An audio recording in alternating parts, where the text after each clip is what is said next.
जय श्री राम। परम प्रिय मेरे भाई बहन, सर्वप्रथम वो सभी भाई बहन प्रशंसा के पात्र हैं, धन्य हैं जो लोग अपने पितरों के निमित्त नित्य तर्पण प्रदान कर रहे हैं और श्राद्ध आदि विशेष कार्य कर रहे हैं। एक अत्यावश्यक सूचना भी है कि अगर आप व्यस्त हैं या आपके पास सुविधा नहीं है तो ऑनलाइन श्राद्ध और ब्राह्मण का भोजन भी आप हमारे चैनल के माध्यम से संपन्न करा सकते हैं, जो बहुत ही प्रामाणिकता से किया जाता है और जिसका प्रमाण स्वरूप वीडियो आपको उपलब्ध हो जाता है।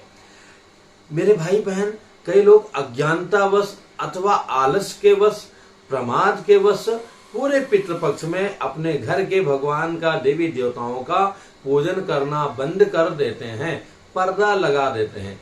जबकि शास्त्रों में बहुत सारे मुहूर्त आए हैं कि आप कोई विपणन व्यापार प्रारंभ करना चाह रहे हैं अथवा गर्भाधान से लेकर कई सारे ऐसे आयोजन हैं जो आप विधिवत कर सकते हैं, जिसका मुहूर्त भी दिया गया है।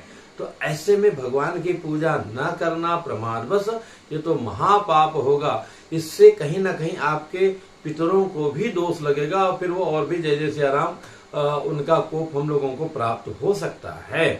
तो इसलिए बिल्कुल ऐसा न करें। आप रेगुलर जो पूजा होती है वैसा ही करना चाहिए। और मेरा तो निवेदन ये है कि अगर आप जो भी पाठ नित्य करते हैं अथवा जिन मंत्रों का, कोई बाबा दादी के नहीं, भगवान के जिन मंत्रों का आप जप करते हैं उसमें कम से कम एक माला अधिक जप लिया अथवा जो पाठ करते हैं एक पाठ और कर लिया, वो ये संकल्प करके मन में कि इसका जो पुण्य है हमारे समस्त पितरों को अर्पण हो, उनको प्राप्त हो, ऐसा अवश्य करना चाहिए। पूजा पाठ बंद नहीं करना चाहिए। यही नहीं, और भी कई प्रकार के दोष हैं। जो लोग कहते हैं महाराज हम लोग श्राद्ध करते नहीं हैं, मन पसंद भोजन बनाया, पत्ता में लेकर ले जाके कहीं साइड में नदी किनारे पेड़ के पास में कहीं भी रख के आ गए, वो भी श्राद्ध के श्रेणी में वस्तुतः नहीं आएगा तब तक जब तक कि आप विधिवत कार्य नहीं करेंगे। तो विधि क्या है मेरे भाई बहन? हालांकि श्राद्ध से संबंधित लगभग 10-12 वीडियो जो आपके ही प्रश्नों का उत्तर है, यहाँ नीचे डिस्क्रिप्शन में मैं लिंक डाल दूंगा, उस एक लिंक में सारे वीडियो आपको प्राप्त हो जाएंगे। तो विधि यही है कि जिस दिन पिताजी की तिथि हो उसी दिन जो है सारे पितरों का आप श्राद्ध कर सकते हैं। पिताजी जीवित हैं तो दादाजी के पुण्यतिथि पर आप श्राद्ध कर सकते हैं। तर्पण पुरुष स्त्री दोनों भी कर सकते हैं। और जो तर्पण की विधि बताया है, मैंने वीडियो बनाया है, उसको देकर के हर एक जाति के, हर एक धर्म के लोग जो भी अपने पितरों को जल देना चाहें दे सकते हैं। बल्कि केवल वो गमछे का नियम पृथक रहेगा। और तो हमें करना क्या चाहिए? तो करना ये चाहिए, जिस दिन पुण्यतिथि हो उस दिन हमें श्राद्ध पार्वण करवाना चाहिए, आचार्यों पुरोहितों को बुला करके। ये स्वयं के बस की बात नहीं है। अगर हम ऐसा नहीं कर सकते हैं तो ब्राह्मणों को बुला करके कम से कम 8 ब्राह्मण, नहीं तो 3, नहीं तो 1 ब्राह्मण का भोजन कराना चाहिए। बाकी के निमित्त आप कच्चा अनाज दे दें, ये भी नहीं हो सकता है तो जो है उस दिन अनाज निकाल करके, कच्चा अनाज निकाल करके, और घर में जो भी भोजन बना हुआ है वो गौ माता को उसका ग्रास खिला करके, बाद में आप जो पंच बलि आती है उसमें जो कौवे हैं और जीव जंतु इत्यादि हैं उनको, कुत्ता आदि को भी प्रदान किया जाता है। तो तब जाकर के ऐसे रखना अपने पितरों के निमित्त आपका पूर्ण होगा। नहीं तो कई लोग जो है कौवा को देखते रहते हैं कि खाया कि नहीं खाया।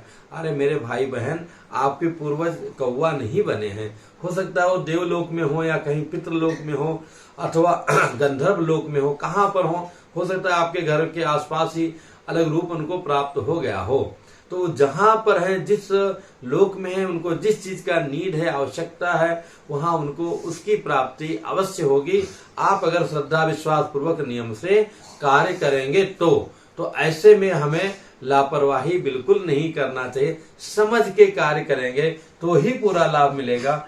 हम मोबाइल डायल करते हैं, अगर एक नंबर भी हमने जो है गलत डायल कर दिया तो सही जगह पे जो है हमारा फोन नहीं जा पाता है। इसलिए हमें सजग होकर के श्रद्धा पूर्वक, विश्वास पूर्वक इस श्राद्ध का कार्य करना चाहिए। इससे संबंधित बताया जो भी है, नीचे लिंक को आप टच करेंगे तो आपको वहाँ वीडियो उपलब्ध हो जाएगा। फिर भी आप कमेंट्स कीजिएगा, बताने का प्रयत्न करूंगा। बहुत से भाई बंधुओं ने अपने पिता की डेट दिया है तिथि बताने के लिए, पर व्यस्ततावश मैं उसको देख नहीं पा रहा हूँ। मेरी टीम भी बहुत बड़ी नहीं है और जो लोग हैं वो लोग भी व्यस्त हैं, तो इसलिए जिनको नहीं पता चल पा रहा है वो कहीं अलग से पता कर लीजिए और इसके पश्चात में अमावस्या को आप लोग श्राद्ध कर लीजिएगा। पुनः मिलूंगा एक नई जानकारी के साथ में। जय सिया राम।